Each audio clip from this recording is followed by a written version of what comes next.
Bienvenidos una vez más a El Comentario, un programa realizado por Agustín Sancho Cubero. Este programa está disponible en YouTube y en las principales plataformas de podcasts. No te olvides de suscribirte, es gratis. A continuación empezamos el programa. Hola y bienvenidos. Hoy vamos a meternos de lleno en la historia de un edificio que es un auténtico icono de Caracas, en Venezuela. Se llama El Helicoide. Y la verdad lo que tenemos entre manos es una paradoja brutal. Sí. Un edificio que nació en los años 50 como un sueño futurista, un lujoso centro comercial con forma de hélice, que iba a ser el símbolo de la modernidad. Y de la riqueza del país, claro. Exacto. Y hoy, sin embargo, es conocido por algo radicalmente distinto: ser el mayor centro de tortura y la peor prisión de Venezuela. Es una transformación terrible, ¿sí? Y para analizarla contamos con un material muy sólido. Un artículo que recopila informes de ONGs como Human Rights Watch, los hallazgos de la ONU y, lo que es crucial, el testimonio directo de un exprisionero. Nuestra misión hoy, entonces, es entender cómo se llega a esta perversión, cómo una utopía arquitectónica, un templo del progreso, se convierte en una distopía de los derechos humanos. Claro. Para empezar a desgranar esto, creo que es fundamental ir al principio, a ese sueño. Háblanos un poco de la Venezuela de los años 50. Pues, a ver, para entender el Helicoide hay que situarse en la Caracas de esa época, durante la dictadura de Marcos Pérez Jiménez. Venezuela estaba, en pleno boom petrolero. Ya. El dinero corría a espuertas y el gobierno quería transformar Caracas en una especie de escaparate mundial de la modernidad. Se construían autopistas, rascacielos.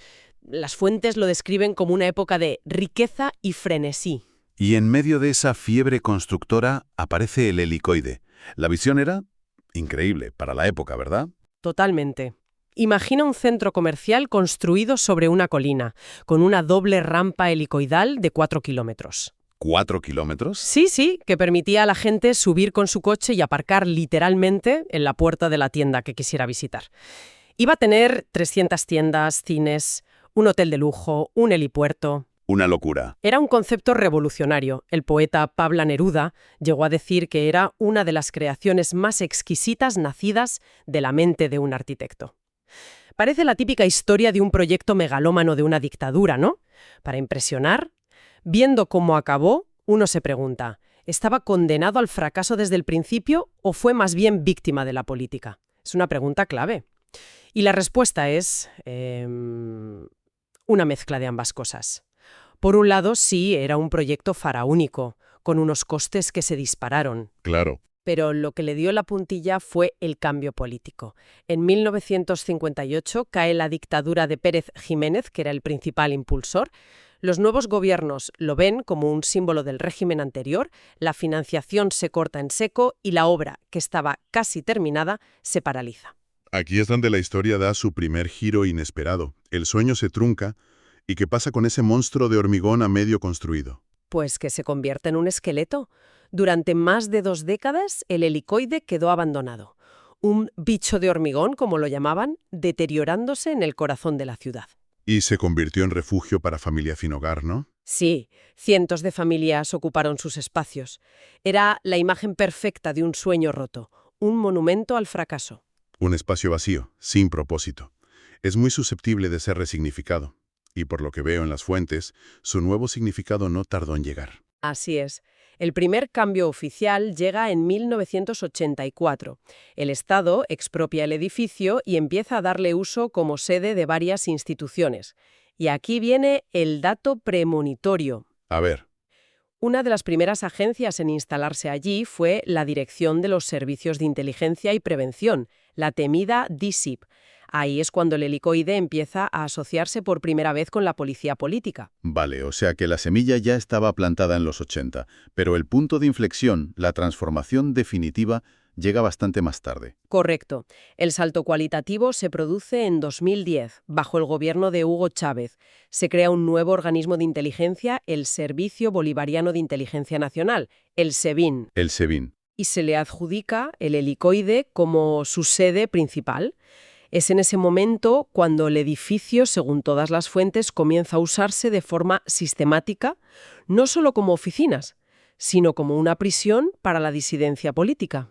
Y si en 2010 se abre la puerta al horror, En 2014, ya con Nicolás Maduro, esa puerta se derriba por completo. Las fuentes son muy claras aquí. Clarísimas. El helicoide se convierte, y cito directamente del artículo, en un centro de torturas institucionalizado. Ya no es algo oculto o esporádico, es un sistema. Esa cita es demoledora porque describe un proceso consciente. Pasó de ser un depósito de archivos a un centro de detención política, en el que opositores, periodistas y manifestantes son recluidos sin debido proceso. La transformación es total. Y aquí hay algo que me parece especialmente siniestro. Se habla de cómo la propia arquitectura, que estaba diseñada para el placer y el consumo, se reutiliza para la represión. Sí. Suena casi a una burla macabra. ¿Fue algo práctico de usar un espacio que ya tenían, o hay algo de cínico en pervertir de esa manera el edificio? Yo creo que es una combinación. Por un lado es práctico. Es una fortaleza de hormigón fácil de controlar, con sótanos sin ventanas, perfectos para el aislamiento. Claro. Esas rampas que iban a llevar a tiendas de lujo se convierten en un laberinto para desorientar a los prisioneros. Pero es imposible no ver también el simbolismo. Tomar un icono de la modernidad capitalista y convertirlo en el corazón de tu aparato represivo. Bueno, es una declaración de intenciones muy potente. La estructura se pone al servicio del horror. Y ese horror tiene unas condiciones muy concretas, documentadas por la misión de la ONU en 2023. Lo que describe es espeluznante. Desde luego. El informe habla de celdas tanto colectivas como individuales, con unas dimensiones mínimas. A menudo el espacio por persona es de menos de 2 metros cuadrados. Menos de 2 metros cuadrados. Es menos espacio del que ocupa una persona de pie. Exacto. Y a eso súmale la ausencia total de ventilación, de luz natural y de saneamiento básico. Las describen como lugares húmedos, fétidos, infestados de ratas, cucarachas. O sea que el simple hecho de estar encerrado ahí ya es una forma de maltrato. Totalmente. La conclusión de los investigadores de la ONU es exactamente esa. La propia reclusión en esas condiciones constituye en sí misma una forma de tortura. Incluso antes de la violencia física. Incluso antes. Y a eso se añaden las privaciones. El agua potable se raciona. La comida, pues raciones insuficientes de arroz y lentejas, a menudo contaminadas. Y quizá lo más cruel a nivel psicológico, la incomunicación. Entiendo. Los detenidos pueden pasar semanas o meses sin ver a sus familiares y sin acceso a sus abogados. Es un ataque sistemático para quebrar a la persona. Estos informes son demoledores, pero a veces corren el riesgo de ser fríos, de quedarse en las cifras. Nos dan las fuentes, un rostro, una historia personal para entender la realidad humana detrás de todo esto. Sí, y es fundamental para comprender la dimensión de lo que ocurre allí. El artículo se centra en el testimonio de Víctor Navarro, un periodista venezolano encarcelado en el helicoide durante 5 meses cuando tenía solo 22 años. Y su caso es muy revelador porque, como él mismo dice, no hacía falta estar metido en política para ser enviado al helicoide. Él era educador social, ¿no? Eso es. No era un líder opositor ni un activista conocido. Lo detuvieron de madrugada a las 4:30. Lo sacaron de la cama a empujones y se lo llevaron sin ninguna explicación. Pasó 5 meses sin ver el sol. De allí, relata un episodio de tortura que te hiela la sangre. Un agente del SEBIN le metió una pistola cargada en la boca. Una escena terrible. El agente le exigía que delatara a un compañero. Víctor se negó. Y entonces el agente amartilló el arma, le presionó el cañón contra el paladar hasta hacerle daño y le obligó a disculparse. ¿A disculparse? Sí, a disculparse por haberle hecho enfadar. Víctor, entre lágrimas y con el arma en la boca, tuvo que pedirle perdón. Perdona que te interrumpa, pero es que es difícil procesar ese nivel de sadismo. No es solo la amenaza de muertes, es la humillación absoluta. La anulación total de la persona. Exacto. Es la demostración de poder absoluto. Y su testimonio también nos permite visualizar cómo es la vida en una de esas celdas. Él estuvo en una de unos 15 metros de largo por menos de 7 de ancho. Vale. Un espacio donde llegó a convivir con otras 16 personas, aunque le contaron que en esa misma celda habían llegado a meter a 35. 35 personas. Dormían en el suelo, él usa una expresión durísima, como ganado, y las condiciones sanitarias que describe es que son, bueno, se te revuelven las tripas. Son inimaginables. Cuenta que no tenían agua para ducharse. Para asearse, tenían que usar la poca agua que quedaba estancada en la cisterna del retrete. Madre mía. Como consecuencia, no podían tirar de la cadena. Tenían que hacer sus necesidades en los mismos envases de plástico en los que les daban la comida. ¡Qué horror! Imagina el olor, el sudor de decenas de personas sin poder lavarse, mezclado con el hedor de los excrementos acumulados durante días. Es la degradación más absoluta. Una degradación tan insoportable que, según cuenta Navarro, a veces quemaban un trocito de papel en la bombilla del techo, ¿Para qué? no para tener más luz, sino en un intento desesperado de que el humo del papel quemado tapara, aunque fuera por unos segundos, el hedor nauseabundo de la celda. Un pequeño acto de resistencia contra la deshumanización. Hay una frase de Víctor Navarro que me parece que lo resume todo. Él dice: «Lo peor no son los golpes, es ver a tus compañeros torturados y no poder hacer nada». Sí. Estar esposado en el suelo y ver cómo les golpean, cómo les dan electricidad. Lo que está describiendo es una de las formas más crueles de tortura psicológica. El objetivo no es solo causar dolor físico a un individuo, sino destruir la solidaridad y la humanidad del grupo entero. Claro, te convierte en cómplice de tu propia impotencia. Exacto. Obligar a alguien a ser testigo pasivo del sufrimiento de un compañero es una herramienta muy eficaz para quebrantar el espíritu humano. Y ese testimonio personal encaja a la perfección con lo que han documentado las ONGs y la ONU. El artículo habla sin rodeos de prácticas medievales de tortura. Sí, y enumera métodos específicos que se han verificado. Se habla de palizas con objetos contundentes, del uso de picanas eléctricas en genitales, encías y otras partes sensibles. ¡Qué horror! De simulacros de ahogamiento con bolsas de plástico.